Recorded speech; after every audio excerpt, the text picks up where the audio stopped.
আসসালামু আলাইকুম রহমতুল্লাহি ওবরাকাতুহু। প্রিয় দর্শক, আজকের ভিডিওতে আপনাদেরকে জানাবো নদীপথে লঞ্চে করে চরমোনাই যাওয়াটা আসলে কী কারণে বেস্ট।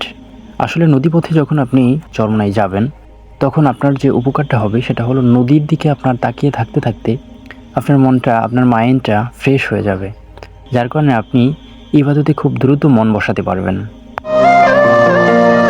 বিশেষ করে চরমোনাই যাওয়াটা অনেকের জন্য লং জার্নি হয়ে যায়, একই জায়গায় বসে থাকতে থাকতে বোর হয়ে যায়। লঞ্চে যাওয়ার ক্ষেত্রে এই বোরিং ব্যাপারটা হয় না, কারণ আপনার একই জায়গায় বসে থাকতে হবে না, হাঁটা চলা করতে পারবেন, খাওয়া দাওয়া করতে পারবেন।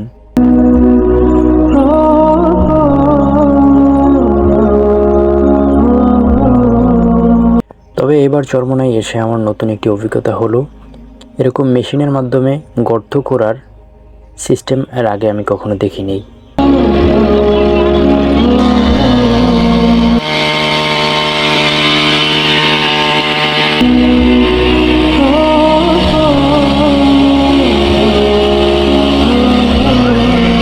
লঞ্চে করে চরমোনাই যাওয়ার সময় আপনি খুব ভালোভাবেই যেতে পারবেন, বাট আসার সময় শুরুতেই খুবই ক্রাউড থাকে। আপনারা দেখতে পাচ্ছেন লঞ্চগুলো কীভাবে এলোমেলোভাবে আপনার আসছে।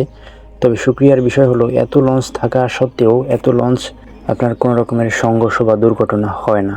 তবে একটু কষ্ট করে যদি কিছু দূর যাওয়া যায় তারপরে আর কোনো সমস্যা হয় না। এইভাবে সিরিয়ালভাবে খুবই সুন্দরভাবে লঞ্চগুলো আসা যাওয়া করতে পারে। আপনারা দেখতে পাচ্ছেন খুব সুন্দরভাবেই গন্তব্যের দিকে ফিরে যাচ্ছে, কোনো রকমের সমস্যা হচ্ছে না। কিন্তু বের করার সময় একটু এলোমেলো হয়ে যায় লঞ্চগুলো। পিছনে আপনারা দেখতে পাচ্ছেন খুব অনেকগুলো লঞ্চ একসাথে আসতেছে।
সুপ্রিয় দর্শক, আজকের মতো এখানে বিদায় নিচ্ছি। সবাই ভালো থাকবেন, সুস্থ থাকবেন। আসসালামু আলাইকুম। আর চরমোনাই কে কীভাবে গিয়েছেন নিচে কমেন্ট করে জানাতে পারেন।